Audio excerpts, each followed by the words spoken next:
तर उमेदवारांनी आपला मतदानाचा हक्क या ठिकाणी बजावलाय। उदय सामंत यांनी देखील मतदान केलेलं आहे। तर वरुण सरदेसाई वांद्रे पूर्व मधून निवडणूक लढवत आहेत। पहिल्यांदाच निवडणुकीच्या रिंगणामध्ये आणि आता मतदानासाठी निघाले आहे। वांद्रे पूर्व मध्ये तिरंगी लढत पाहायला मिळते। जिशान सिद्दीकी दादा गटाकडून, त्याच्यानंतर वरुण सरदेसाई आणि तृप्ती सावंत या मनसेकडून अशी तिरंगी लढत या ठिकाणी पाहायला मिळते। तर उमेदवार आपला मतदानाचा अधिकार बजावण्याच्या पूर्वी जाण्यापूर्वी त्यांचा औक्षण जे आहे ते घरी केलं जात आहे। तर ठाकरे गटाचे चौधरी यांचं देखील औक्षण या ठिकाणी केलं जात आहे। शिवडीमधून अजय चौधरी हे निवडणुकीच्या रिंगणामध्ये उतरलेले आहेत। बाळा नांदगावकर मनसेचे यांच्या विरोधात त्यांची थेट टक्कर आहे।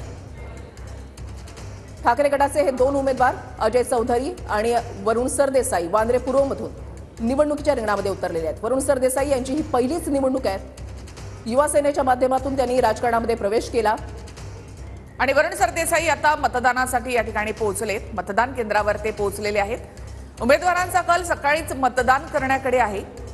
तर अजय चौधरी यांचं औक्षण या ठिकाणी केलं जात आहे। ते देखील मतदानासाठी निघत आहेत। ठाकरे गटासाठी ही निवडणूक अत्यंत महत्त्वाची असणार आहे। मशाल या चिन्हावर ठाकरे गट निवडणूक लढवते, त्यामुळे लोकसभेला जरी असला तरी विधानसभेची ही पहिली निवडणूक असणार आहे। तर चंद्रकांत पाटील आपला मतदानाचा हक्क बजावण्यासाठी पोहोचलेले आहेत।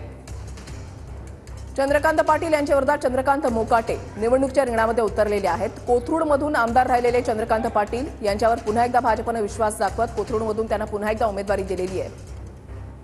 संघाशी संबंधित असलेले चंद्रकांत पाटील यांची राजकीय कारकीर्द फार मोठी राहिलेली आहे। भाजपचे महत्त्वाचे नेते, पहिल्या फळीमधले नेते अशी चंद्रकांत पाटील यांची ओळख आहे। तर दुसरीकडे आपण पाहतो वरुण सरदेसाई देखील मतदानासाठी इथे पोहोचलेले आहेत।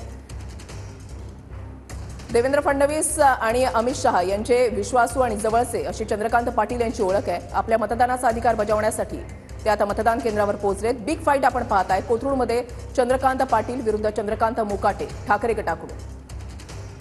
तर कोथरूडमधली ही लढत देखील सगळ्यात लक्षवेधी अशी असणार आहे। दुसऱ्यांदा चंद्रकांत पाटील या ठिकाणाहून निवडणूक लढवत आहेत।